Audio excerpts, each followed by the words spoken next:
Hello dear students, welcome again to my channel Chemistrywala SP. আসন্ন 2025 সালের মাধ্যমিক ফাইনাল পরীক্ষার সমস্ত পরীক্ষার্থীদের শুভেচ্ছা ও শুভকামনা জানিয়ে আজকে গ্রুপ সি সলভ পর্ষদের টেস্ট পেপারের দুটো স্কুলের গ্রুপ সি সলভ হবে। মালদা গার্লস হাই স্কুল এবং সাতপলসা হাই স্কুল এইচএস, এই দুটি স্কুলের গ্রুপ সি সমাধান করব পর্ষদের টেস্ট পেপার থেকে। ওকে, আগে তোমাদের অলরেডি আরও দুটো স্কুলের গ্রুপ সি সলভ করে দিয়েছি দুদিন আগে। তার আগে আমি দুটো ফুল পেপার সলভ করে দিয়েছি, সেগুলো নিশ্চয়ই প্রত্যেকে তোমরা দেখেছো। তো চলো আজকে দুটো স্কুলের গ্রুপ সি সলভ করব। আমাদের টার্গেট যত দ্রুত সম্ভব গ্রুপ সি সলভ করা। আমি চেষ্টা করছি তোমাদের যত দ্রুত সম্ভব দেওয়ার। এরপরে গ্রুপ ডি যে কটা পারবো করব। কিছু পেজ করার পরে দেখবে বাকি প্রশ্নগুলো অনেকটা কমন চলে আসবে, সেজন্য কিছু পেজ করার পর দেখবে কমন চলে আসবে, ফলে সমস্যা নেই। চলো গ্রুপ সি আজকে দুটো স্কুল সলভ করব। চলো শুরু করা যাক। চলো দেখো, প্রথম প্রশ্ন মালদা গার্লস হাই স্কুলের বিভাগ গ। এখানে 9টি প্রশ্নের উত্তর করতে হয়, তোমরা জানো। দেখো 3.1-এ স্থিতিশীল উন্নয়নের ধারণাটি কি। এখানে রিপিট লেখা আছে এই কারণে, আগের যে আমি তোমাদের গ্রুপ সি সলভ করেছিলাম সেখানে এই স্থিতিশীল উন্নয়নের প্রশ্নটা দিয়েই শুরু হয়েছিল, স্বাভাবিকভাবে রিপিট। তবু দেখো এখানে তোমাদের আমি প্রশ্নের উত্তর সুন্দর করে লিখে দিয়েছি। প্রাকৃতিক সম্পদের পরিমিত ও যথাযথ ব্যবহার, পরিবেশ বান্ধব প্রযুক্তির সুদক্ষ প্রয়োগের মাধ্যমে বর্তমান জীবনযাত্রার মান উন্নয়ন এবং আগামী দিনেও এই উন্নয়নের গতি অব্যাহত রাখা ও ভবিষ্যৎ পৃথিবীকে বা ভবিষ্যৎ প্রজন্মকে ভবিষ্যৎ পৃথিবীকে আগামী প্রজন্মের জন্য সুরক্ষিত করে তুলতে যে উন্নয়নমূলক কর্মসূচি গ্রহণ করা হয় তাকেই বলে স্থিতিশীল উন্নয়ন। খুব সুন্দর করে লেখা আছে, ভীষণ সুন্দর করে লেখা আছে। স্ক্রিনশট নিয়ে এটা নোট সুন্দর করে লিখে নিও। স্থিতিশীল উন্নয়নের লক্ষ্য দুটো লিখে দিয়েছি তোমাদের আমি। এক হচ্ছে চিরাচরিত শক্তির নির্ভরতা কমিয়ে অপ্রচলিত শক্তির ব্যবহার বাড়ানোয় গুরুত্ব দেওয়া, আর 2 নম্বর মানুষের সার্বিক উন্নয়নে গুরুত্ব দেওয়া। সুন্দর করে দুটো পয়েন্ট আমি তোমাদের লিখে দিলাম। তাহলে স্থিতিশীল উন্নয়ন কি না, যে শক্তি প্রাকৃতিক সম্পদ সেটা বর্তমানে যারা রয়েছে তারা সঠিকভাবে ব্যবহার করবে এবং ভবিষ্যৎ প্রজন্মের জন্য বাঁচিয়ে রাখবে। অর্থাৎ বর্তমান এবং আগামীর মধ্যে একটা সন্ধি স্থাপন করবে, যাতে এই প্রাকৃতিক সম্পদ নিয়ে কোনো সমস্যা না হয়। ফলে একটা উন্নয়নমূলক কর্মসূচি গ্রহণ করা হয়, সেটাকেই বলা হয় সাস্টেনেবল ডেভেলপমেন্ট বা স্থিতিশীল উন্নয়ন। ক্লিয়ার? স্থিতিশীল উন্নয়নের লক্ষ্য দুটো আমি তোমাদের বলে দিলাম। চলো নেক্সট কোয়েশ্চেন দেখি। দেখো নেক্সট কোয়েশ্চেন 3.2-তে 0 ডিগ্রি সেলসিয়াস উষ্ণতায় রক্ষিত একটি ভরের গ্যাসের চাপ দ্বিগুণ ও আয়তন অর্ধেক করা হলো, গ্যাসটির অন্তিম উষ্ণতা কত হবে? তাহলে কি হলো, 0 ডিগ্রি সেলসিয়াস উষ্ণতায় একটি রক্ষিত একটি গ্যাসের, তাহলে দেখো এখানে P1 V1 T1 এগুলো লিখে নিচ্ছি। P1 V1 T1। চলো P1 কত গ্যাসের চাপ, আমি P1টা এটা ধরলাম প্রাথমিক চাপ, এটা ধরে নিলাম, ঠিক আছে। V1টা প্রাথমিক আয়তন ধরে নিলাম, ভালো করে বুঝে নাও, প্রাথমিক আয়তন। আর T1টা কত, 0 ডিগ্রি সেলসিয়াস তো হবে না, কেলভিনে কনভার্ট করতে হবে। তাহলে তোমরা জানো 0 ডিগ্রি সেলসিয়াস মানেই হচ্ছে 273 কেলভিন। ক্লিয়ার? আচ্ছা, এইবার দেখো P2, দেখো পরিষ্কার বলেছে গ্যাসের চাপ দ্বিগুণ করা হলো, তাহলে P2টা হবে, আমি P2টা কি লিখতে পারি, 2P1 লিখতে পারি। প্রাথমিকের দ্বিগুণ, প্রাথমিক চাপের দ্বিগুণ, তাহলে 2P1। অন্তিম চাপ P2 সমান 2P1 এবং আয়তন অর্ধেক করা হলো। তাহলে অন্তিম আয়তন V2 সমান আগে আয়তন ছিল V1, তার অর্ধেক করা হলো, মানে V1/2। তাহলে গ্যাসটির অন্তিম উষ্ণতা কত হবে, তার মানে T2 কত হবে জানতে চাওয়া হয়েছে। এখানে যেহেতু চাপ, উষ্ণতা, আয়তন তিনটেই পরিবর্তিত হচ্ছে, তোমরা জানো তিনটেই পরিবর্তিত হলে আমরা বয়েল আর চার্লসের সমন্বয় সমীকরণ ব্যবহার করব। তার মানে কি ব্যবহার করব, P1 V1/T1 সমান P2 V2/T2। ওকে, এইবার সব বসিয়ে দাও। তাহলে P1 V1 যেমন আছে থাক বসে, T1 এর জায়গায় বসিয়ে দাও 273 কেলভিন। আচ্ছা, P2 এর জায়গায় কত বসাবো, P2 এর জায়গায় বসাবো 2P1। আর V2 এর জায়গায় কত বসাবো, V2 এর জায়গায় বসাবো V1/2 ডিভাইডেড বাই কত বসাবো, T2। ভালো করে বুঝে নাও। P2 এর জায়গায় আমি এই যে P2 অন্তিম চাপ 2P1 বসিয়ে দিলাম, আর V2 এর জায়গায় এই যে V1/2। এবার এই 2 কেটে গেল, তাহলে পুরো ব্যাপারটা দাঁড়ালো P1 V1/273 সমান P1 V1/T2। এবার তাহলে T2 সমান কি দাঁড়াচ্ছে, P1 V1 into 273 divided by P1 V1। P1 V1 কেটে গেল, সুতরাং T2 সমান কত, 273। এটা সুতরাং অন্তিম উষ্ণতা যেহেতু সেলসিয়াস দিয়ে শুরু হয়েছিল, তাহলে উষ্ণতাটা উত্তরটা সেলসিয়াস দিয়ে শেষ করাটাই উচিত হবে। 273 কেলভিন মানে কত? 0 ডিগ্রি সেলসিয়াস। অর্থাৎ এখানে দেখা যাচ্ছে উষ্ণতার কোনো পরিবর্তন ঘটলো না। যেহেতু চাপ দ্বিগুণ করা হয়েছে, আয়তন অর্ধেক করা হয়েছে, সামগ্রিকভাবে দেখা যাচ্ছে অঙ্কটা করার পর যে উষ্ণতা যা ছিল তাই রইল, তাই উত্তর লিখবো আমরা। সুতরাং গ্যাসটির অন্তিম উষ্ণতা কত হলো? 273 কেলভিন বা 0 ডিগ্রি সেলসিয়াস। নিশ্চয়ই অঙ্কটা বুঝে গেলে।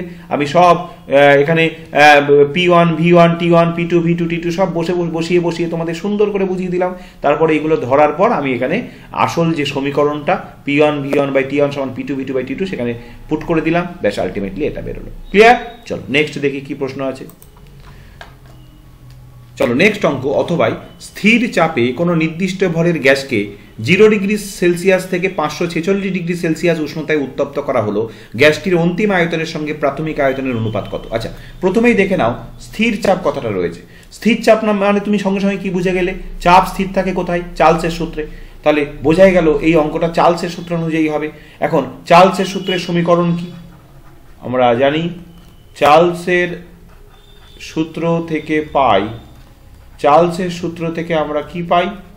V1 বাই T1 সমান সমান V2 বাই T2। ওকে, এবার V1 প্রাথমিক আয়তন, V2 অন্তিম আয়তন। আচ্ছা, T1 প্রাথমিক উষ্ণতা কত? 0 ডিগ্রি সেলসিয়াস। তার মানে কত? 0 ডিগ্রি সেলসিয়াস মানে 273 কেলভিন। আর T2 কত? T2 হচ্ছে 546 ডিগ্রি সেলসিয়াস।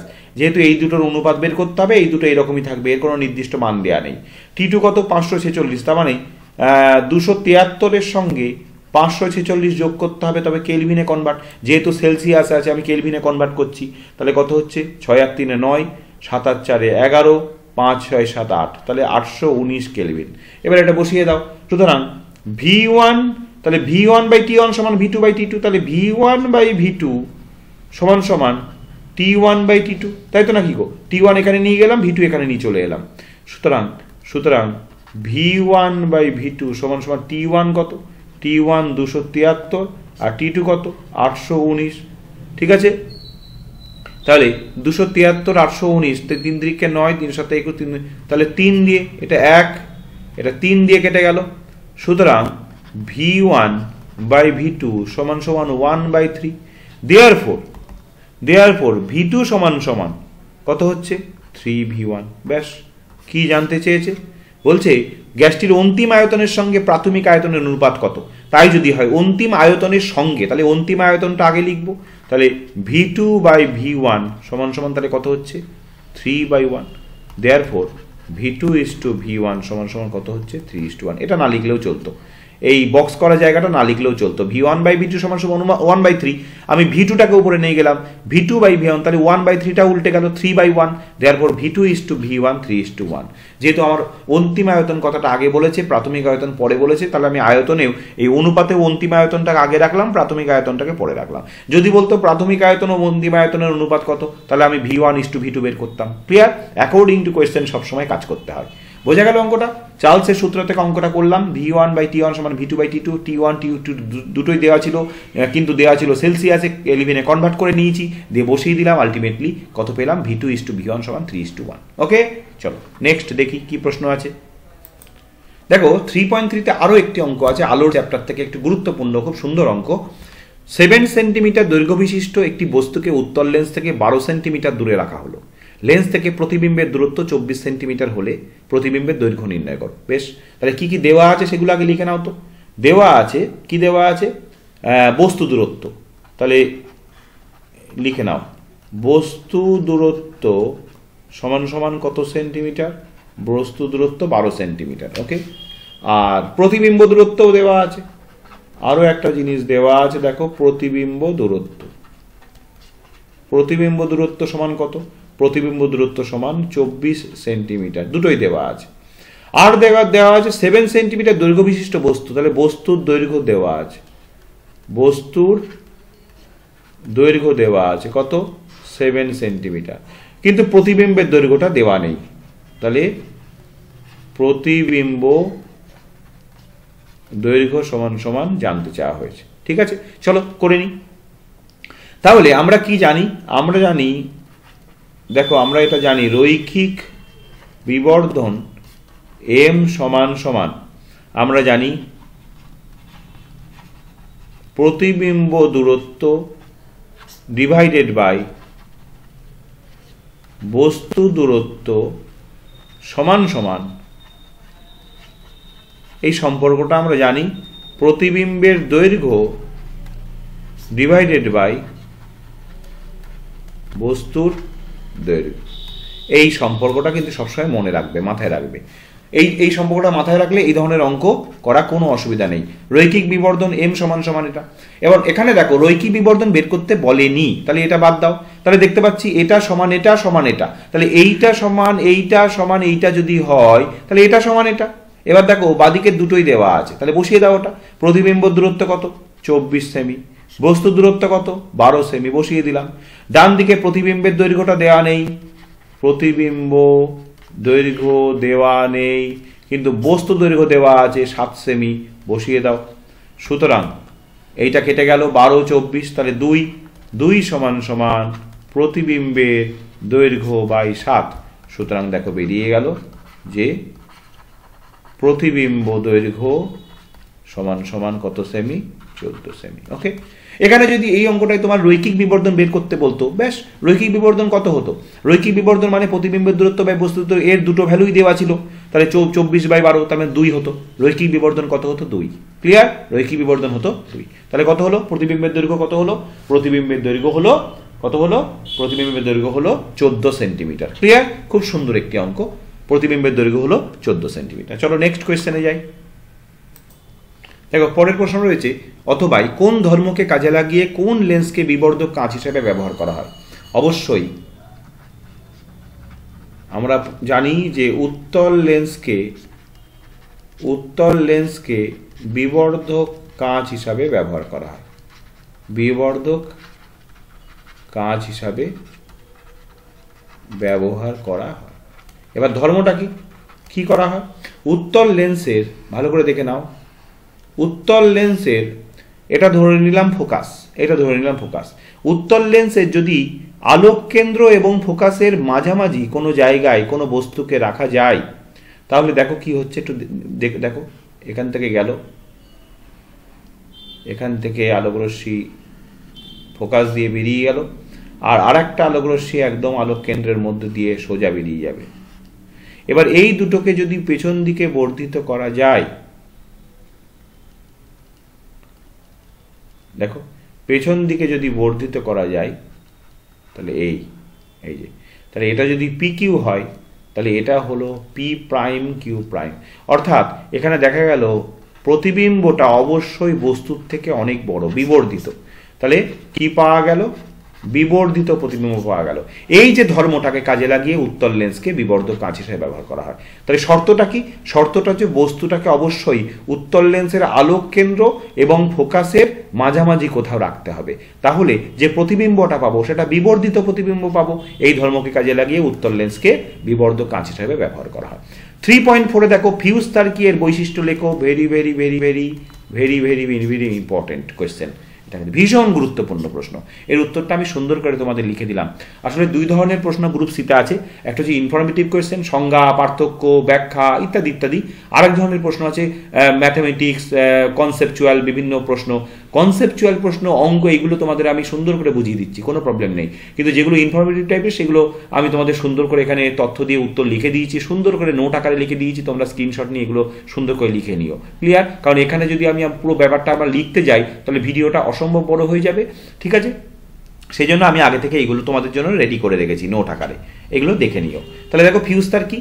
75% সীসা এবং 25% টিন মিশিয়ে প্রাপ্ত সংকর ধাতু দিয়ে তৈরি স্বল্প দৈর্ঘ্যের সরু যে পরিবাহী তার বৈদ্যুতিক লাইনের লাইভ তারের সঙ্গে শ্রেণী সমবায়ে চীনামাটির হোল্ডারের সাহায্যে যুক্ত করা তাকে ফিউজ তার বলে। এর মধ্যে প্রচুর তথ্য আছে, এইটুকুর মধ্যে কিন্তু বিভিন্ন বই থেকে আমি তথ্য নিয়ে নিয়ে তোমাদের জন্য এটা লিখেছি। দেখো কিরকম, ফিউজ তারের মধ্যে দুটো ধাতু থাকে, এটাও জেনে গেলে। সীসা টিন কে কত পার্সেন্ট থাকে সেটাও জেনে গেলে, কোনটা মূল ধাতু, সীসা মূল ধাতু। আচ্ছা, সংকর ধাতু স্বল্প দৈর্ঘ্যের সরু যে পরিবাহী তার। সরু তার কেন? সরু তার হলে তার রোধ বেশি হবে, এই জন্য সরু তার।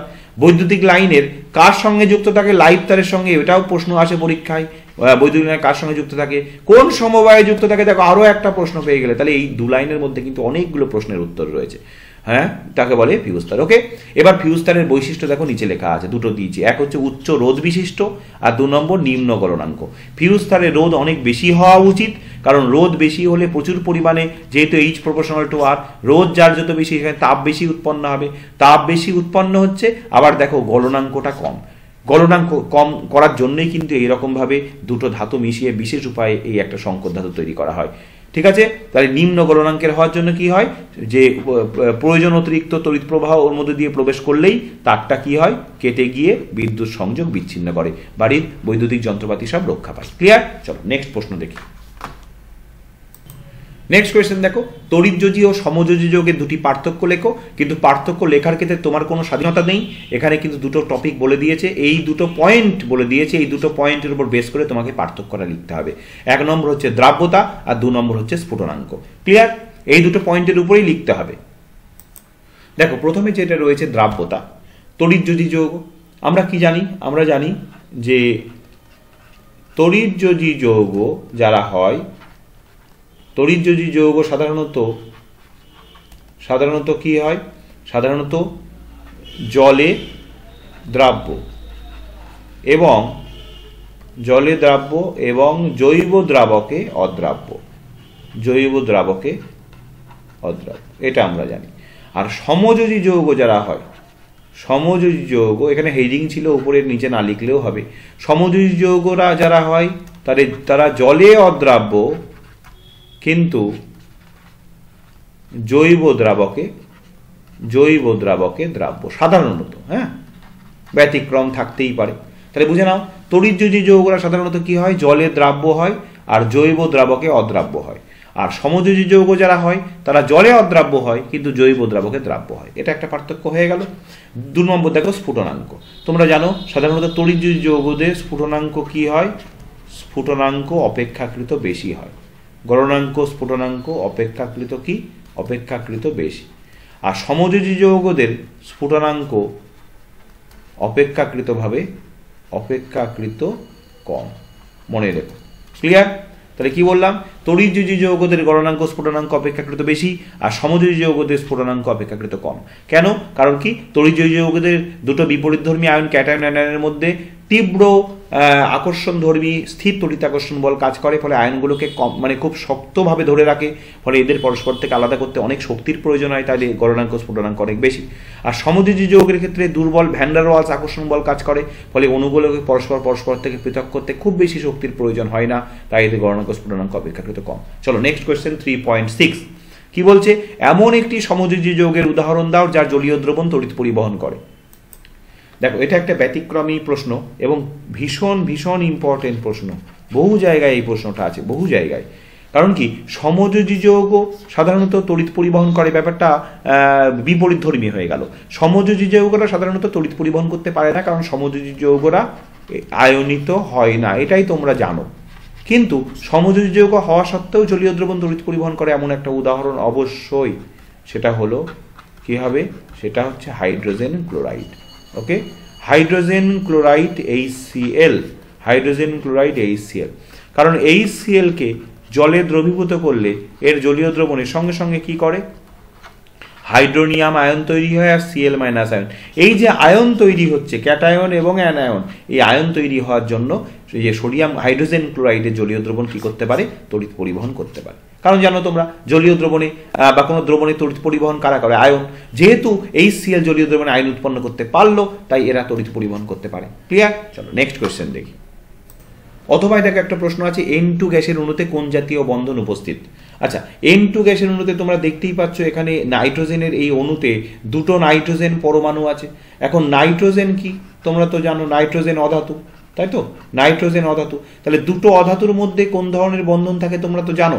দুটো অধাতুর মধ্যে সর্বদা কোন ধরনের বন্ধন তৈরি হয়? দুটো অধাতুর মধ্যে সর্বদা যে বন্ধন তৈরি হয় সেটা হচ্ছে সমযোজী বন্ধন, তোমরা জানো। এইবার কোন জাতীয় বন্ধন? তাহলে সমযোজী বন্ধন। এবার একটু ব্যাপারটা বুঝিয়ে দিই। দেখো, দুটো নাইট্রোজেনের পরমাণুর মধ্যে এই দেখো সমযোজী ত্রিবন্ধন। এটা কি? সমযোজী ত্রিবন্ধন। তাহলে তোমরা ভাবতে পারো স্যার এত কথা বললেন, তাহলে উত্তর কোনটুকু? কোন নাইট্রোজেন গ্যাসের অণুতে কোন জাতীয় বন্ধন উপস্থিত, এইটুকু লিখবে, সুন্দরভাবে হয়ে যাবে। এত ব্যাখ্যা শুধু তোমাদের বোঝার জন্য। উত্তর কি? সমযোজী ত্রিবন্ধন। নাইট্রোজেন গ্যাসের অণুতে কোন জাতীয় বন্ধন উপস্থিত? সমযোজী ত্রিবন্ধন উপস্থিত। আচ্ছা, 3.7 এর উত্তরটা সুন্দর করে আমি লিখে দিলাম। এটা কিন্তু ভীষণ ইম্পর্টেন্ট একটি প্রশ্ন। রূপোর তৈরি গয়না দীর্ঘদিন রেখে দিলে কালো হয়ে যায় কেন? দেখো, রূপোর অলঙ্কারের মধ্যে উপস্থিত সিলভার, রূপো মানেই তো তোমরা জানো সিলভার, এই যে এজি সিলভার, বায়ুতে অশুদ্ধ রূপে উপস্থিত হাইড্রোজেন সালফাইডের সাথে বিক্রিয়া করে কালো বর্ণের সিলভার সালফাইড তৈরি করে। এই জন্য রূপোর অলঙ্কার কিছুদিন ব্যবহারের পর কালো হয়ে যায়। দেখো, বিক্রিয়ার সমীকরণ আমি তোমাদের দিয়ে দিয়েছি। এই যে রূপো 2Ag প্লাস H2S এর সঙ্গে বিক্রিয়া করছে, করে Ag2S উৎপন্ন করছে প্লাস H2। এটাও তোমাদের পরীক্ষায় প্রশ্ন আসে কিন্তু, কিরকম? যে রূপোর তৈরি অলঙ্কার হাইড্রোজেন সালফাইডের সঙ্গে বিক্রিয়া করে যে অদক্ষেপ উৎপন্ন করে তার সংকেত লেখো। তার সংকেত কি হবে? Ag2S। তার রং কি? তার রং হচ্ছে কালো। এর নাম কি? এর নাম হচ্ছে সিলভার সালফাইড। ওকে, চলো নেক্সট প্রশ্ন দেখি। নেক্সট অথবা একটা প্রশ্ন ছিল, অথবা লাইকার অ্যামোনিয়া কি? লাইকার অ্যামোনিয়া দেখো সুন্দর করে এখানে ডেফিনেশন তোমাদের লিখে দিলাম আমি। 0.88 আপেক্ষিক গুরুত্ব বিশিষ্ট অ্যামোনিয়ার সম্পৃক্ত জলীয় দ্রবণকে বলে লাইকার অ্যামোনিয়া। লাইকার অ্যামোনিয়াতে 35% অ্যামোনিয়া থাকে। তাহলে এখানে দেখো তো কতগুলো ইম্পর্টেন্ট অবজেক্টিভ এই দুটো লাইনে তোমরা জানতে পারলে। আমি উত্তরগুলো তোমাদের খুব ইনফরমেটিভ করেই দিয়েছি, কারণ এখানে অনেক তথ্য রাখার চেষ্টা করেছি। দেখো সুন্দর করে নোটগুলো দিয়েছি, অবশ্যই আমার এই নোটগুলো খাতায় লিখে নিয়ে সুন্দর করে রেডি করো। খুব সুন্দর যত্ন করেই প্রত্যেকটি প্রশ্নের উত্তর লেখা। দেখো কি কি প্রশ্ন? অ্যামোনিয়ার, এই লাইকার অ্যামোনিয়ার আপেক্ষিক গুরুত্ব কত? এটাও পরীক্ষায় অনেক জায়গায় এমসিকিউ বা অন্যান্য অবজেক্টিভ প্রশ্ন আসে। লাইকার অ্যামোনিয়ার আপেক্ষিক গুরুত্ব হচ্ছে 0.88। আর একটা প্রশ্ন আছে খুব ইম্পর্টেন্ট, লাইকার অ্যামোনিয়াতে কত শতাংশ অ্যামোনিয়া থাকে? লাইকার অ্যামোনিয়াতে 35% অ্যামোনিয়া থাকে। তাহলে এখানে আরও একটা প্রশ্ন, লাইকার অ্যামোনিয়া কাকে বলে, তার মানে সংজ্ঞা। তাহলে দেখো এইটুকুর করার মধ্যে দিয়ে আমরা 3টে প্রশ্নের উত্তর জানতে পারলাম। ক্লিয়ার? বোঝা গেল? চলো নেক্সট প্রশ্ন দেখি। চলো দেখো আরও একটা ভীষণ গুরুত্বপূর্ণ একটা প্রশ্ন, ভেরি ভেরি ইম্পর্টেন্ট একটা কোয়েশ্চেন, এবং তার উত্তরও আমি সুন্দর করে তোমাদের নোট আকারে লিখে দিলাম এবং আমি তোমাদের এখন বুঝিয়েও দেবো। চলো, সমস্ত আকরিকই খনিজ কিন্তু সব খনিজ আকরিক নয়, উদাহরণ দিয়ে ব্যাখ্যা করো। এটা 2 নম্বর আছে, এইটা লিখলে 2-এ 2 পেতে তোমাদের বাধ্য, এবং 2-এর বেশি তো স্যার দিতে পারবেন না বা ম্যাডাম দিতে পারবেন না, কিন্তু এত সুন্দর তুমি লিখলে এর ইম্প্যাক্ট বা প্রভাবটা পড়বে অন্য কোনো প্রশ্নের উপর, ঠিক আছে? বা তোমার সম্পর্কে স্যার বা ম্যাডামের একটা ভালো ইমেজ তৈরি হবে, খুব সুন্দর লিখেছে ছেলেটি বা মেয়েটি, ঠিক আছে? চলো তাহলে প্রথমে বলি যে খনিজটা কি। খনিজ পদার্থ হলো প্রকৃতিজাত অজৈব ধাতব যৌগসমূহ যা বিভিন্ন অশুদ্ধির সঙ্গে মিশ্রিত অবস্থায় ভূগর্ভে বা ভূপৃষ্ঠে অবস্থান করে। এই ধাতব যৌগগুলির মধ্যে কেবলমাত্র যেগুলি থেকে স্বল্প ব্যয়ে ও সহজ উপায়ে ধাতু নিষ্কাশন করা সম্ভব সেগুলি হলো আকরিক। তাহলে ভালো করে দেখো, যারা আকরিক হচ্ছে তারা কিন্তু খনিজ, তাই না? তারা কিন্তু খনিজ। খনিজ পদার্থ মানে বিভিন্ন ধাতু, সহজ করে বুঝিয়ে দিলে কি হয়, বিভিন্ন ধাতু বিভিন্ন যৌগ রূপে, কোনো কোনো ধাতু অক্সাইড রূপে থাকে, কোনো কোনো ধাতু সালফাইড রূপে থাকে, কোনো কোনো ধাতু কার্বনেট রূপে থাকে। এই যে বিভিন্ন ধাতু বিভিন্ন যৌগ রূপে থেকে মাটির তলায়, শিলার মধ্যে বা মাটির তলায় থাকে, এই মাটির তলায় থাকা বা শিলার মধ্যে থাকা এই যৌগগুলোকে কি বলা হচ্ছে? খনিজ পদার্থ বলা হচ্ছে, ঠিক আছে? এইবার সেই খনিজ পদার্থগুলোর মধ্যে থেকে কেবলমাত্র যেগুলি থেকে স্বল্প ব্যয়ে, অল্প খরচে এবং সহজ উপায়ে প্রচুর পরিমাণে কোনো ধাতু, উন্নত মানের কোনো ধাতু নিষ্কাশন করা সম্ভব, সেইগুলোকে তখন বলা হচ্ছে আকরিক। তাহলে যারা আকরিক হচ্ছে তারা তো খনিজ বটেই, কিন্তু যেহেতু সব খনিজ থেকে স্বল্প ব্যয়ে সহজ উপায়ে উন্নত মানের ধাতু নিষ্কাশন করা সম্ভব নয়, তাহলে সব খনিজ আকরিক হলো না। তাহলে বোঝা গেল খনিজদের মধ্যে যারা এই শর্ত পূরণ করলো তারা হয়ে গেল আকরিক। খনিজদের মধ্যে তাদের একটা অন্য নাম হয়ে গেল, স্পেশাল ক্রাইটেরিয়া হয়ে গেল, তারা আকরিক হলো। কিন্তু যেহেতু খনিজ থেকে সব সময় সেটা করা সম্ভব নয়, তাহলে সব খনিজ আকরিক নয়, কিন্তু যারা আকরিক হচ্ছে তারা অবশ্যই খনিজ। বোঝা গেল? এবার একটা উদাহরণ দিলে তোমাদের আরো ক্লিয়ার হয়ে যাবে। দেখো, লোহার খনিজ হলো রেড হেমাটাইট এবং আয়রন পাইরাইটস। তাহলে রেড হেমাটাইট Fe2O3 এবং FeS2 আয়রন পাইরাইটস দুটোই কিন্তু লোহার খনিজ। ভালো করে দেখো, কারণ দুটোর মধ্যেই কিন্তু লোহা রয়েছে, ঠিক আছে? তাহলে এটা অক্সাইড রূপে আর এটা সালফাইড রূপে, আমি তোমাদের কিছুক্ষণ আগেই বলেছি। তাহলে দুটোই লোহার কি? খনিজ। এইবার এই দুটোর মধ্যে দেখো, রেড হেমাটাইট থেকে, এই প্রথমটা থেকে সহজ উপায়ে এবং সুলভে উচ্চমানের আয়রন নিষ্কাশন করা সম্ভব। উচ্চমানের আয়রন নিষ্কাশন করা সম্ভব, কিন্তু আয়রন পাইরাইডস দ্বিতীয়টা থেকে লোহা উচ্চমানের সহজ উপায়ে এবং কম খরচে লোহা নিষ্কাশন করা যাচ্ছে না। সুতরাং Fe2O3 এবং FeS2 অর্থাৎ রেড হেমাটাইট এবং আয়রন পাইরাইট দুটোই কিন্তু লোহার খনিজ, কিন্তু যেহেতু সহজে সুলভে পাওয়া গেল রেড হেমাটাইট থেকে, তাহলে রেড হেমাটাইট হয়ে গেল লোহার আকরিক। তাহলে কি হলো, যে আকরিক হলো সে তো খনিজ বটেই, কিন্তু এই দুটোই তো খনিজ, তারা কিন্তু প্রত্যেকে আকরিক নয়। তাহলে সেখান থেকে আমি সুতরাং রেড হেমাটাইট হলো সুতরাং রেড হেমাটাইট হলো লোহার আকরিক, কিন্তু আয়রন পাইরাইটিস লোহার আকরিক নয়, তাই তো ব্যাপারটা। সুতরাং এর থেকে বোঝা যায় যে যারা আকরিক তারা অবশ্যই খনিজ পদার্থ, কিন্তু সব খনিজ পদার্থ আকরিক নয়। সুন্দর করে তোমাদের আমি বুঝিয়েও দিলাম, নোটও দিলাম। চলো নেক্সট কোয়েশ্চেন দেখি। চলো, মালদা গার্লস হাই স্কুলের একদম শেষ প্রশ্ন, গ্রুপ সি এর 3.9, পলিথিনের মনোমারের নাম ও সংকেত লেখো। পলিথিনের মনোমারের নাম কি? পলিথিনের মনোমারের নাম হচ্ছে ইথিলিন। পলিথিনের মনোমারের নাম ইথিলিন, এবং তার সংকেত কি? এটুকু লিখলেই কিন্তু, যেরকম কোয়েশ্চেনে বলছে এটুকু লিখলেই 2 নম্বর পাবে। তার সংকেত হচ্ছে C2H4। ওকে, তাহলে এটা 1 নম্বর, এটা 1 নম্বর পেয়ে গেলে। এইগুলো সুবিধা, ছোট ছোট প্রশ্ন। তাহলে পলিথিনের মনোমারের নাম হচ্ছে ইথিলিন, আর এর সংকেত হচ্ছে C2H4। ঠিক আছে, চলো নেক্সট অথবাই যাই। এলপিজির প্রধান উপাদান কি? এলপিজি এর প্রধান উপাদান কি? এলপিজি এর প্রধান উপাদান হচ্ছে বিউটেন। এলপিজি এর প্রধান উপাদান কি? বিউটেন। ক্লিয়ার? এলপিজির প্রধান উপাদান বিউটেনের 1 নম্বর পেয়ে গেলে। আর এর ব্যবহার, এলপিজির ব্যবহার কি? তোমরা প্রত্যেকে জানো যে গৃহস্থালিতে বা বাড়িতে কি জ্বালানি হিসেবে ব্যবহৃত হয়, তাই তো? জ্বালানি রূপে ব্যবহৃত হয়, কারণ জানো এলপিজি বাড়িতে জ্বালানি রূপে ব্যবহৃত হয়। তাহলে প্রথমে মালদা গার্লস হাই স্কুলের কিন্তু গ্রুপ সি আমরা কমপ্লিট করে ফেললাম। ওকে, মালদা গার্লস হাই স্কুলের গ্রুপ সি কমপ্লিট হয়ে গেল। চলো এবার আমরা দ্বিতীয় স্কুলটাই ঢুকবো, সাতপলসা হাই স্কুল। ওকে, এখানে 9টি প্রশ্ন এবং তাদের সঙ্গে থাকা অথবাগুলো আমি সুন্দর করে তোমাদের বুঝিয়ে দিলাম।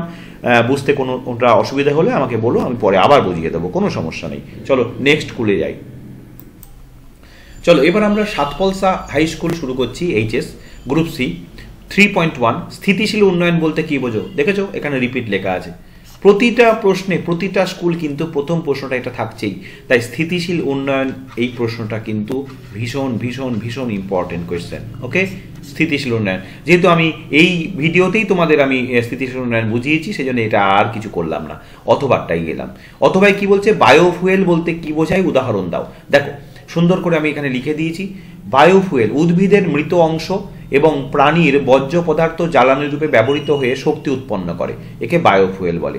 উদাহরণ কি কি হতে পারে? কাঠ হতে পারে, কৃষি বর্জ্য হতে পারে, গোবর হতে পারে। ঠিক আছে, বায়োফুয়েলের ব্যবহার যদিও চাইনি, তবু একটা ব্যবহার দেখো, গরু এবং মোষের বর্জ্য পদার্থ অর্থাৎ গোবর থেকে তৈরি ঘুঁটে জ্বালানি রূপে রান্নার কাজে ব্যবহার করা হয়। ঠিক আছে, বায়োফুয়েল ব্যাপারটা বোঝা গেল।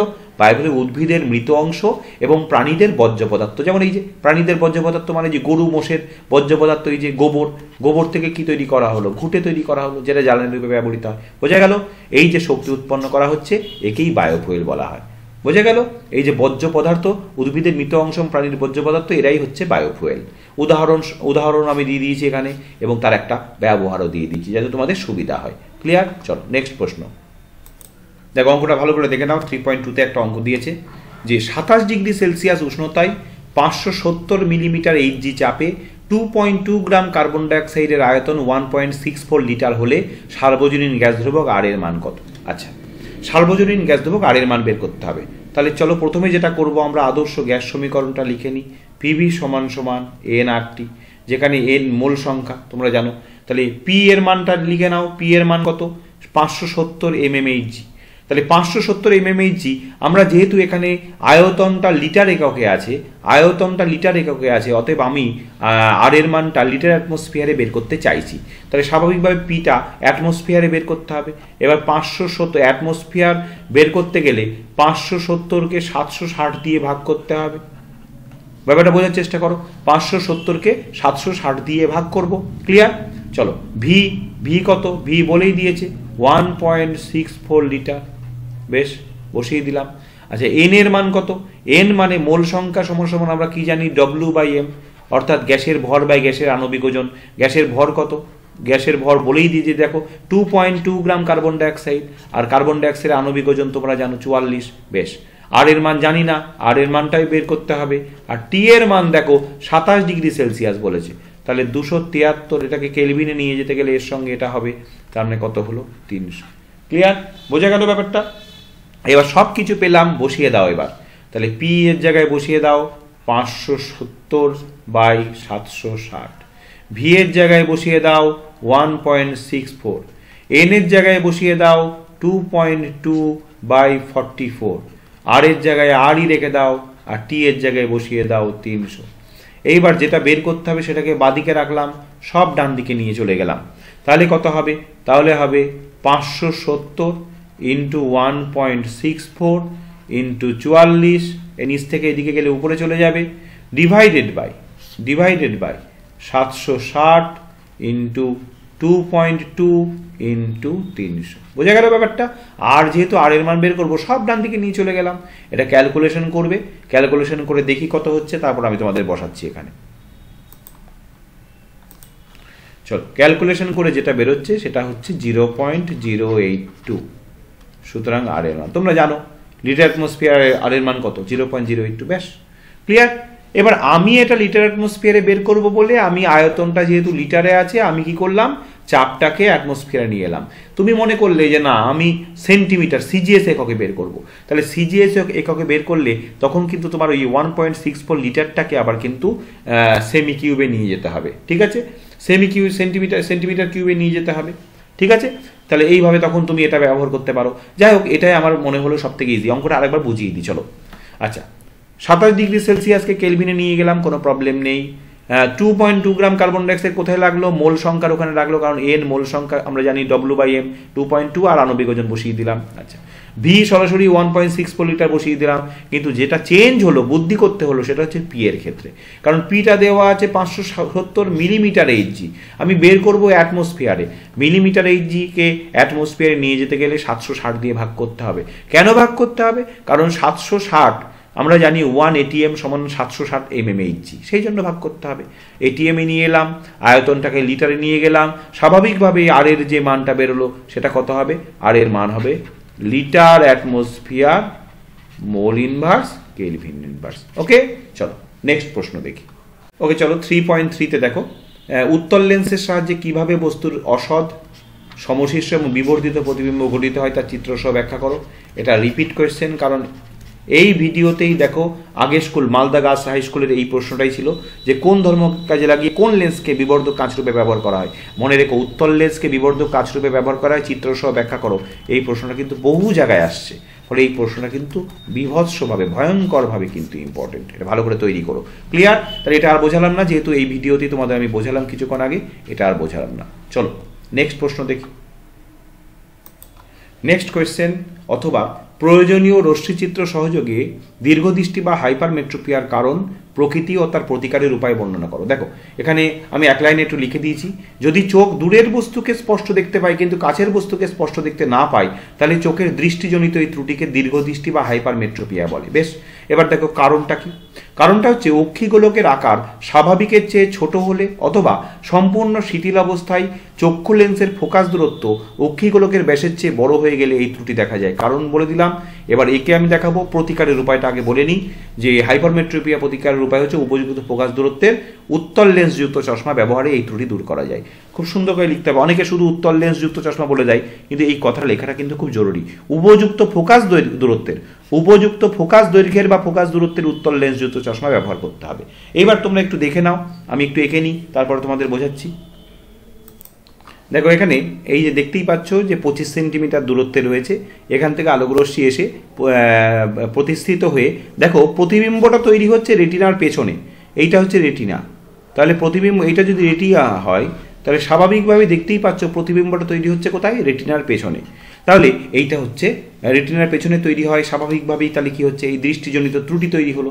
এইবার যদি এখানে উপযুক্ত ফোকাস দৈর্ঘ্যের উত্তল লেন্স ব্যবহার করা হয়, তাহলে একটা এক্সট্রা উত্তল লেন্স ব্যবহার করা হচ্ছে। তাহলে একটা এক্সট্রা উত্তল লেন্স ব্যবহার করে তখন কি হচ্ছে?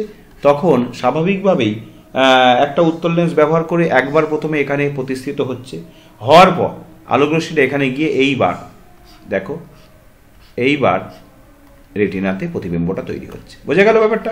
তাহলে এই চশমাটা ব্যবহার করতে হবে উপযুক্ত ফোকাস দৈর্ঘ্যের উত্তল লেন্সযুক্ত চশমা। চলো নেক্সট প্রশ্ন দেখি। দেখো 3.4-এ আবার ফিউজ তারের বৈশিষ্ট্যগুলি লেখো। এটা আবার রিপিট কোয়েশ্চেন, এটা আর বলছি না। কিছুক্ষণ আগেই তোমাদের আমি মালদা গার্লস হাই স্কুলে ওখানে ফিউজ তারের বৈশিষ্ট্য বুঝিয়েছি। চলো 3.5-এ যাই। C2H2 লুইস ডট চিত্র আঁকো। C2H2 মানে অ্যাসিটিলিন। আচ্ছা, কার্বনের সর্ববহিস্থ কক্ষপথে ইলেকট্রন কত? কার্বনের সর্ববহিস্থ কক্ষে, এটা লিখে নিই একটু, হ্যাঁ এটা লিখে নিই। ইলেকট্রন সংখ্যা কত? কার্বনের 6, তার মানে সর্ববহিস্থ কক্ষপথে 4টে। আর হাইড্রোজেনের সর্ববহিস্থ কক্ষপথে ইলেকট্রন সংখ্যা কত? হাইড্রোজেনের একটাই থাকে। তাহলে দেখো কি করছি, এই দেখো কার্বন দুদিকে দুটো নিলাম, তাহলে এরও ইলেকট্রন কটা? 1, 2, 3, 4টে, এরও 1, 2, 3, 4টে। এখানে একটা হাইড্রোজেন নিলাম, এর একটা, এখানে একটা হাইড্রোজেন নিলাম, এর একটা। বেশ, এবার হাইড্রোজেন তোমরা জানো দ্বৈত পূর্তিতেই খুশি। হাইড্রোজেন তার নিকটতম হাইড্রোজেন হিলিয়ামের ইলেকট্রন বিন্যাস লাভ করার চেষ্টা করে, তাহলে হাইড্রোজেনের সর্ববহিস্থ কক্ষপথে 2 ইলেকট্রন থাকলেই হাইড্রোজেন খুশি। কিন্তু কার্বনের সর্ববহিস্থ কক্ষপথে কটা থাকতে হবে? 8টা, তবেই কিন্তু এ কি হয়? অষ্টক পূর্তি লাভ করে এবং সাহিত্য লাভ করে। এখন এই কার্বনেরও সর্ববহিস্থ কক্ষপথে 4টে আছে, এই কার্বনেরও 4টে আছে, তাহলে প্রত্যেকে চাইবে তার সর্ববহিস্থ কক্ষপথে 8টা থাক। তখন দুটো কার্বন কি করলো? এই দুটো কার্বন নিজেদের মধ্যে এবং হাইড্রোজেনদের সঙ্গে এমনভাবে মিউচুয়াল আন্ডারস্ট্যান্ডিং করলো যে প্রত্যেকের প্রয়োজনীয়তা মিটে যাবে। কিভাবে? দেখো কিভাবে মিটলো। এই কার্বন কি করলো? এই হাইড্রোজেন তার একটা ইলেকট্রন দিলে এই কার্বনের নিশ্চয়ই তার একটা ইলেকট্রন দেবে, দুটো তো দেবে না। এ একটা দিলে এও একটা দেবে। দেখো কি হচ্ছে, হাইড্রোজেন একটা দিল, কার্বনও একটা দিল। বেশ, ঠিক আছে। আবার দেখো এই হাইড্রোজেনও একটা দিল, স্বাভাবিকভাবে এই কার্বনও একটাই দেবে। বোঝা গেল? তাহলে এই দেখো, তাহলে এই হাইড্রোজেনের এখন কটা হলো? 2টো। আর কার্বনের দেখো কি হলো, কার্বনের 1, 2, 3, 4টের মধ্যে দিয়েছে কটা? 4টের মধ্যে দিয়েছে এখানে একটা, তাহলে এখানে রয়ে গেল এখনো কটা? 3টে। বেশ, দেখো এই কার্বনেরও 4টের মধ্যে দিয়েছে কটা?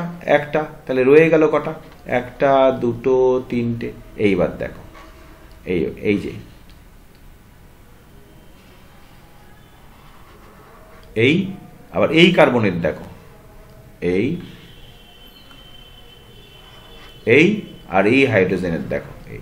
এবার ভালো করে কাউন্ট করো তো, এই হাইড্রোজেনের 2টো হলো, এই কার্বনের কটা হলো? 1, 2, 3, 4, 5, 6, 7, 8। কার্বনের 8টা হয়ে গেল। এই কার্বনের 1, 2, 3, 4, 5, 6, 7, 8, 8টা হয়ে গেল। এই হাইড্রোজেনের 2টো হয়ে গেল। এবার এটাকে তুমি লিখবে কিভাবে? এই হাইড্রোজেন আর এই কার্বনের মধ্যে 2টো ইলেকট্রন, মানে 2টো ইলেকট্রনে কত বন্ধন তৈরি হয়? 1 বন্ধন তৈরি হয়। এই কার্বনের মধ্যে 6টা ইলেকট্রন, 6টা ইলেকট্রনে কি তৈরি হয়? ত্রিবন্ধন তৈরি হয়। বেশ, আর এই কার্বনের সঙ্গে হাইড্রোজেনের একটা বন্ধন। ব্যাস, হয়ে গেল। তাহলে C2H2 লুইস ডট গঠন, C2H2 লুইস ডট গঠন হয়ে গেল। বোঝা গেল? নেক্সট চলো, বোঝা গেল? ক্লিয়ার? পরের প্রশ্ন 3.6 একটা প্রশ্ন, যোজ্যতা কক্ষ ও যোজক ইলেকট্রন বলতে কি বোঝায়? চলো, যোজ্যতা কক্ষ হচ্ছে যে কোনো পরমাণুর সর্বশেষ কক্ষপথকে বলে কি বলে? যোজ্যতা কক্ষ। ওকে, আর কোনো পরমাণুর সর্বশেষ কক্ষপথের সর্বশেষ ইলেকট্রনকে বলে যোজক ইলেকট্রন। আমি তোমাদের বুঝিয়ে দেবো এক্ষুনি। চলো, ধরা যাক আমি একটা উদাহরণ দিয়ে তোমাদের বুঝিয়ে দিচ্ছি। ধরা যাক কার্বন পরমাণুর কথা ভাবো। তাহলে কার্বন পরমাণুর পারমাণবিক সংখ্যা কত? পারমাণবিক সংখ্যা কার্বনের কত? 6। বেশ, তাহলে এই যে 6, তার মানে ইলেকট্রন 6টা আছে। এই 6টা ইলেকট্রন, তাহলে ইলেকট্রন বিন্যাস করো তো। এবার ইলেকট্রন বিন্যাস করলে কে কক্ষপথ, মানে প্রথম কক্ষপথে কটা ইলেকট্রন থাকবে? 2টো। তোমরা 2n² ফর্মুলা জানো। আর এল কক্ষপথ মানে দ্বিতীয় কক্ষপথে থাকবে 4টে। তাহলে দেখো কার্বন পরমাণুর এই ইলেকট্রনকে সাজাতে গেলে কটা কক্ষপথের প্রয়োজন হলো? 2টো কক্ষপথের প্রয়োজন হলো। তাহলে এই শেষ কক্ষপথকে, এই এল কক্ষপথকে এখানে স্বাভাবিকভাবেই এল কক্ষপথকে কি বলবো? এল কক্ষপথকে বলবো যোজ্যতা কক্ষ। কিছুক্ষণ আগেই তোমাদের আমি বলেছি যে শেষ কক্ষপথকে বলা হয় যোজ্যতা কক্ষ। আর শেষ কক্ষপথে মোট ইলেকট্রন আছে কটা? 4টে। তাহলে স্বাভাবিকভাবেই এই যোজক ইলেকট্রন কটা? স্বাভাবিকভাবে এই যোজক ইলেকট্রন সমান সমান 4। ক্লিয়ার? বোঝা গেল? যে কোনো পরমাণু, সেটা অক্সিজেনও হতে পারে, কার্বন হতে পারে, যা খুশি হতে পারে, যে কোনো পরমাণুর সর্বশেষ কক্ষপথকে সর্বদা বলে যোজ্যতা কক্ষ। হ্যাঁ, ভ্যালেন্স শেল, এটাকে ইংরেজিতে বলা হয় ভ্যালেন্স শেল। আর শেষ কক্ষপথে সর্বমোট যতগুলো ইলেকট্রন থাকে তাদের বলে যোজক ইলেকট্রন বা ভ্যালেন্স ইলেকট্রন। বোঝা গেল? Valence shell, valence electron. Clear? পরিষ্কার? চলো নেক্সট। অথবা সমযোজী বন্ধন কাকে বলে, কয় প্রকার ও কি কি? সমযোজী বন্ধন হচ্ছে, সমযোজী বন্ধন কাকে বলে দেখো, দেখো 2 বা ততোধিক পরমাণু থেকে, আমি এখানে লিখে দিচ্ছি, তারপর বুঝিয়েও দেবো তোমাদের আমি, 2 বা ততোধিক একই বা ভিন্ন পরমাণু থেকে আগত সমসংখ্যক ইলেকট্রন দিয়ে গঠিত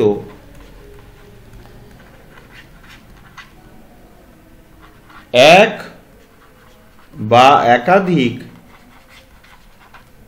ইলেকট্রন জোড় সমভাবে ব্যবহৃত হয়ে যে বন্ধন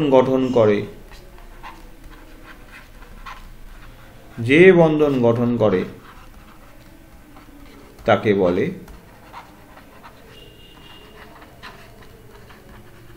সমযোজী বন্ধন। বোঝা গেল?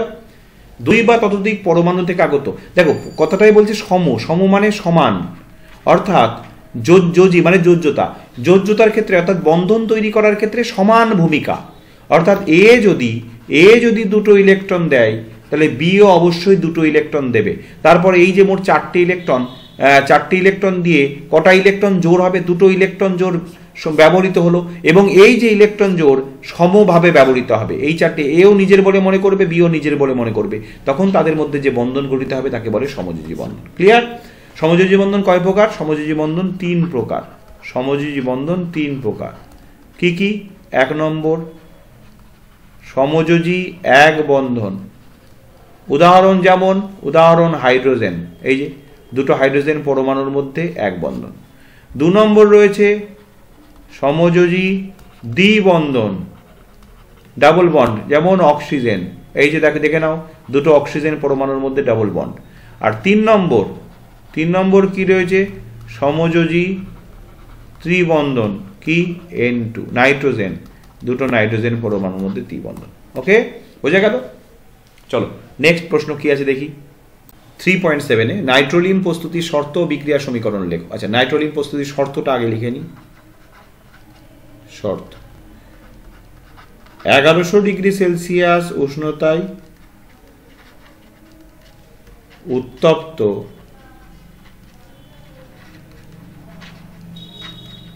ক্যালসিয়াম কার্বাইডের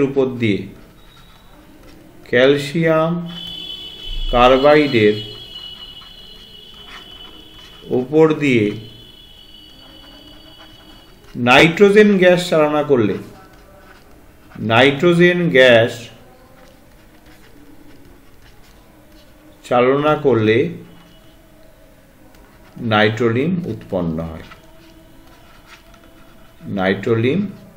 উৎপন্ন হয়। এটা শর্ত বললাম।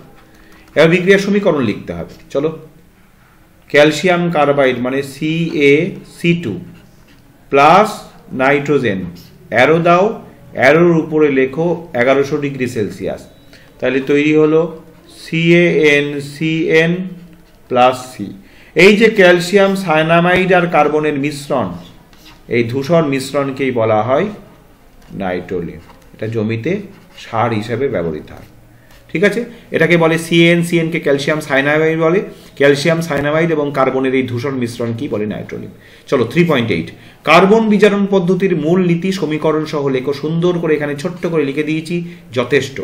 কার্বন বিজারণ পদ্ধতি কাকে বলে? জিঙ্ক আয়রনের মতন কম সক্রিয় ধাতুর অক্সিজেনের সঙ্গে যুক্ত হওয়ার প্রবণতা কার্বনের তুলনায় কম হওয়ায় এদের অক্সাইডের সাথে কার্বনের বিক্রিয়া করলে কার্বন অক্সিজেনের সঙ্গে যুক্ত হয় এবং ধাতু মুক্ত হয়। এই পদ্ধতিকে বলে কার্বন বিজারণ পদ্ধতি। খুব সুন্দর করে, ছোট্ট করে, সহজ করে লেখা আছে। এবার বুঝিয়ে দিই। ধরো দেখো বিক্রিয়া লেখা আছে, বিক্রিয়া দিয়েই বুঝিয়ে দিই। জিঙ্ক অক্সাইড তার সঙ্গে কার্বন বিক্রিয়া করলো, করে এখানে কার্বন অক্সিজেনের সঙ্গে যুক্ত হয়ে কার্বন মনোক্সাইড তৈরি করলো, আর জিঙ্ক আলাদা ধাতু মুক্ত হয়ে গেল। ব্যাপারটা বুঝে নাও। জিঙ্ক ধাতুর অক্সিজেনের সঙ্গে, অর্থাৎ জিঙ্ক ধাতুর তড়িৎ ধনাত্মকতা তুলনামূলকভাবে কম হওয়ার জন্য ও অক্সিজেনের সঙ্গে যুক্ত হওয়ার প্রবণতা এর কম। পাশাপাশি কার্বনের কিন্তু অক্সিজেনের সঙ্গে যুক্ত হওয়ার প্রবণতা বেশি। তাহলে স্বাভাবিকভাবে জিঙ্কের সাথে যেহেতু অক্সিজেনের যুক্ত হওয়ার প্রবণতা কম আর কার্বনের বেশি, তাহলে কার্বন কি করলো? জিঙ্ক অক্সাইড থেকে অক্সিজেনকে নিয়ে নিল, নিয়ে এই যে সিও উৎপন্ন করলো, আর জিঙ্ক অক্সাইড জিঙ্ক মুক্ত হয়ে গেল। এইভাবে জিঙ্ক অক্সাইড থেকে এই জিঙ্ক মুক্ত করার এই পদ্ধতিকে, কার্বন ব্যবহার করে জিঙ্ক অক্সাইড থেকে জিঙ্ক মুক্ত করার এই পদ্ধতিকে কি বলে? কার্বন বিজারণ পদ্ধতি। ক্লিয়ার? কার্বন বিজারণ পদ্ধতি বোঝা গেল? ঠিক একই রকমভাবে আয়রনের ক্ষেত্রেও তাই। Fe2O3 প্লাস কার্বন, তাহলে এখানে Fe মুক্ত হয়ে যাবে আর কার্বন মনোক্সাইড তৈরি করবে। বোঝা গেল ব্যাপারটা? একই রকম ব্যাপারটা। তাহলে জিঙ্ক আয়রনের মতন এই সমস্ত ধাতুর অক্সাইডের সঙ্গে কার্বন ব্যবহার করা হচ্ছে, কার্বন মনোক্সাইড, কার্বনের অক্সাইড তৈরি করে সে আলাদা হয়ে গেল, আর ধাতব অক্সাইড থেকে ধাতুটা মুক্ত হয়ে গেল। ক্লিয়ার? চলো নেক্সট প্রশ্ন দেখি। দেখো পরের প্রশ্ন বলছে, অথবাই জিঙ্ক ব্লেন্ডকে জিঙ্কের খনিজ আকরিক দুই বলা যায় কেন? আচ্ছা, জিঙ্ক ব্লেন্ড দেখো, তখন আমি তোমাদের বুঝিয়ে দিলাম জিঙ্ক সব আকরিকই খনিজ, কিন্তু সব খনিজ আকরিক নয়। দেখো বুঝিয়ে দিচ্ছি, জিঙ্ক ব্লেন্ড মানে হচ্ছে ZnS। বেশ, এবার এখানে ভালো করে খেয়াল করো, এই যে জিঙ্ক ব্লেন্ড ZnS, এটা কি জিঙ্কের খনিজ পদার্থ, তাই তো? এটা হচ্ছে জিঙ্কের খনিজ পদার্থ, কারণ এই জিঙ্ক ব্লেন্ডের মধ্যে জিঙ্ক রয়েছে, অর্থাৎ জিঙ্ক এখানে সালফাইড রূপে, অর্থাৎ জিঙ্ক ZnS তার মানে কি রূপে রয়েছে? সালফাইড রূপে ভূপৃষ্ঠে এবং ভূগর্ভস্থ বা মাটির নিচে আর কি শিলারূপে বা অন্যান্য বিভিন্ন মাটির মধ্যে খনিজ পদার্থ রূপে থাকছে। তাহলে স্বাভাবিকভাবে জিঙ্ক ব্লেন্ড জিঙ্কের খনিজ পদার্থ, এটা প্রথম পরিচয়, তাই তো? জিঙ্ক ব্লেন্ড জিঙ্কের খনিজ পদার্থ প্রথম পরিচয়। এইবার এই যে জিঙ্ক সালফাইড বা জিঙ্ক ব্লেন্ড থেকে 1 নম্বর হচ্ছে সহজে, 2 নম্বর হচ্ছে কম খরচে, 3 নম্বর হচ্ছে উন্নত মানের প্রচুর জিঙ্ক পাওয়া যায়। তাই স্বাভাবিকভাবেই ZnS কে আমি জিঙ্কের কি বলবো? আকরিক বলবো। আমি তোমাদের কিছুক্ষণ আগেই বুঝিয়েছি, তাই তো? তাহলে একাধারে তাহলে প্রথমে কি হচ্ছে? ZnS জিঙ্কের কি হচ্ছে? খনিজ হচ্ছে। আবার যেহেতু এতগুলো কন্ডিশন ফিল আপ করছে, যেটা আকরিক বলা হয়, যাতে যেগুলো ফিল আপ করলে সেগুলো করছে, তাহলে এটা আকরিকও বটে। তাহলে একই রকমভাবে কি হচ্ছে? জিঙ্ক ব্লেন্ড জিঙ্কের খনিজ হচ্ছে, খনিজ তো হচ্ছেই, আবার আকরিকও হচ্ছে। তাহলে জিঙ্কের খনিজ জিঙ্কের আকরিক দুটোই বলা যাচ্ছে। বোঝা গেল ব্যাপারটা? চলো নেক্সট প্রশ্ন। নেক্সট কোয়েশ্চেন দেখো 3.9, শেষ প্রশ্ন। সমগণীয় শ্রেণী কাকে বলে? উদাহরণ সহ ব্যাখ্যা করো। সুন্দর করে আমি এখানে তোমাদের সংজ্ঞা লিখে দিয়েছি, তারপর আমি ব্যাখ্যাটা তোমাদের করব। একই সাধারণ আণবিক সংকেত দ্বারা প্রকাশযোগ্য, তোমরা জানো একই সাধারণ আণবিক সংকেত দ্বারা প্রকাশযোগ্য, একই কার্যকরী গ্রুপ বিশিষ্ট সমধর্মী যৌগসমূহকে আণবিক ভর, তাহলে 2 নম্বর, এটা হচ্ছে 1 নম্বর পয়েন্ট, এটা দেখো 2 নম্বর পয়েন্ট। এদের মধ্যে একই কার্যকরী গ্রুপ থাকে। সমধর্মী, এটা আমি পাট করে লিখছি, সমধর্মী যৌগসমূহকে এটাকে 3 নম্বর বলতে পারি। দেখো সংজ্ঞার মধ্যে কত তথ্য আছে। 4 নম্বর, আণবিক ভর বৃদ্ধির ক্রমানুযায়ী সাজিয়ে প্রাপ্ত যে শ্রেণীর পরপর 2টি সদস্যের আণবিক সংকেতের মধ্যে CH2 পরমাণু জোটের পার্থক্য হয়, তাহলে এটা হয়ে গেল 4 নম্বর। সেই শ্রেণীকে সমগণীয় শ্রেণী বা সমগোত্রীয় শ্রেণী বলে। একটা উদাহরণ দিলে পরিষ্কার হয়ে যাবে। দেখো CH4, C2H6, C3H8, C4H10, এখানেই থেমে যাওয়া আপাতত। CH4 মানে মিথেন, C2H6 মানে ইথেন, তারপরেরটা প্রোপেন, তারপরেরটা বিউটেন। তাহলে মিথেন, ইথেন, প্রোপেন, বিউটেন। এইবার দেখো একই সাধারণ আণবিক সংকেত দ্বারা প্রকাশযোগ্য, প্রত্যেকের ভালো করে খেয়াল করো, প্রত্যেকের সাধারণ আণবিক সংকেত CnH 2n+2। ভালো করে খেয়াল করো, এই দেখো কার্বনের পায়ে এখানে 1 আছে, তাহলে এখানে 1 আছে, তাহলে 1 ইন্টু 2, 2 + 2 4, এই যে ঠিক আছে। কার্বনের পায়ে এখানে 2 আছে, এই যে 2 আছে, তাহলে এখানে এনের জায়গায় 2 বসাও, 2 দুগুণে 4 + 2 6, এই দেখো 6। কার্বনের 3 আছে, তাহলে এখানে 3 দুগুণে 6 + 2 8, এই দেখো 8। কার্বনের এখানে 4 আছে, তাহলে 4 দুগুণে 8 + 2 10। তার মানে দেখো প্রত্যেকের আণবিক সংকেত, প্রত্যেকের আণবিক একই সাধারণ আণবিক সংকেত দ্বারা প্রকাশযোগ্য। তাহলে সেই সাধারণ আণবিক সংকেতটা কোনটা? এইটা প্রকাশযোগ্য। একই কার্যকরী গ্রুপ, প্রত্যেকের মধ্যে কি আছে? প্রত্যেকের মধ্যে কার্বন কার্বন সিঙ্গেল বন্ড আছে, তাহলে কার্যকরী গ্রুপ প্রত্যেকের মধ্যে সেম, আলাদা কিছু নেই। সমধর্মী, মিথেন, ইথেন, প্রোপেন, বিউটেন এরা মোটামুটিভাবে সমধর্মী যৌগ। আণবিক ভর বৃদ্ধির ক্রমানুযায়ী সাজিয়ে প্রাপ্ত যে শ্রেণী, দেখো এর থেকে এর আণবিক ভর বেশি, এর থেকে এর আণবিক ভর বেশি, এর থেকে এর আণবিক ভর বেশি। যত নিচে নামছি আণবিক ভর আস্তে আস্তে কিন্তু বাড়ছে, এর থেকে এর বেশি, এর থেকে এর বেশি। এর যদি 5 হয়, এর 10, এর 15, এর 20 সাপোজ, তাহলে এলোমেলো কিন্তু করা যাবে না, ঠিক পরপর সাজাতে হবে। দেখো ক্রমানুযায়ী সাজিয়ে যে শ্রেণী পাওয়া গেল, প্রত্যেকের সঙ্গে প্রত্যেকের পার্থক্য দেখো CH2, দেখো CH4 আর C2H6 এর মধ্যে পার্থক্য কত? CH2। এই দেখো দ্বিতীয়টার থেকে দেখো এর থেকে এর কার্বন একটা বেশি, এই দেখো কার্বন, আর এর থেকে দেখো হাইড্রোজেন দুটো বেশি, এই যে CH2। আবার দেখো এর সঙ্গে পরেরটা চলো C2 আর C3, তাহলে H6 আর H8, H2, তাহলে এই দুটোর মধ্যেও CH2 পার্থক্য, আবার এই দুটোর মধ্যেও দেখো CH2 পার্থক্য, ঠিক আছে। তাহলে এই শ্রেণীটাকে কি বলা হবে? এই শ্রেণীটাকে সমগণীয় শ্রেণী বা সমগোত্রীয় শ্রেণী বলা হবে। ক্লিয়ার? চলো নেক্সট প্রশ্ন দেখি। চলো একদম শেষ প্রশ্ন এই স্কুলের। CH3, CH2, CH এর IUPAC নাম লিখতে হবে। CH3, CH2, CH। আমি তোমাদের IUPAC নাম শিখিয়েছি। প্রথমে কি লিখতে হবে? দুটো পার্টে শিখিয়েছি। তাহলে কার্বনের সংখ্যা অনুযায়ী নাম আর কার্যকরী মূলক অনুযায়ী টাইটেল, পদবী আর কি, পদবী। নাম আর পদবী আমাদের প্রত্যেকের রয়েছে।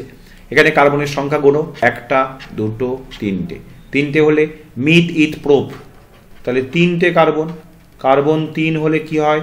কার্বন 3 হলে প্রোপ হয়, ঠিক আছে, প্রোপ। আর এর মধ্যে কার্যকরীমূলক কি আছে? CHO। CHO হলে কি হয়? CHO হলে তোমরা জানো আনঅ্যাল হয়, আনঅ্যাল, ঠিক আছে, আনঅ্যাল হয়। তাহলে এই দুটোকে জুড়ে দাও, জুড়ে দিলে তাহলে কি হচ্ছে? এই দুটোকে জুড়ে দিলে যেটা হচ্ছে সেটা হচ্ছে প্রোপানল। কি পাওয়া গেল? প্রোপানল। ব্যাস কমপ্লিট হয়ে গেল। তাহলে দুটো স্কুলের আমি তোমাদের সাতপলসা হাই স্কুল এবং মালদা গার্লস হাই স্কুল দুটো স্কুলের গ্রুপ সি কমপ্লিট করে দিলাম, সুন্দর করে বুঝিয়েও দিলাম। ভালো করে কিন্তু প্রত্যেকটা প্রশ্ন তৈরি করে নিও, রেডি করে নিও। খুব দ্রুত আমি নেক্সট গ্রুপ সির দুটো স্কুল হোক, 3টে স্কুল হোক, আমি তোমাদের আবার সমাধান করে দেব। ক্লিয়ার? খুব তাড়াতাড়ি তোমাদের জন্য আসতে চলেছে আমার বাছাই করা ভৌতবিজ্ঞানের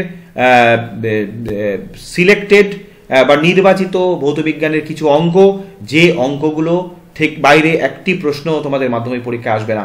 অর্থাৎ ভৌতবিজ্ঞানের বিশেষভাবে গুরুত্বপূর্ণ কয়েকটি অঙ্ক নিয়ে একটি ভিডিও, যেখানে যে কটা অঙ্ক তোমাদের আমি সেখানে থাকবে, দেখাবো, শেখাবো, সেই অঙ্কগুলোই তোমাদের মাধ্যমিক পরীক্ষায় আসবে।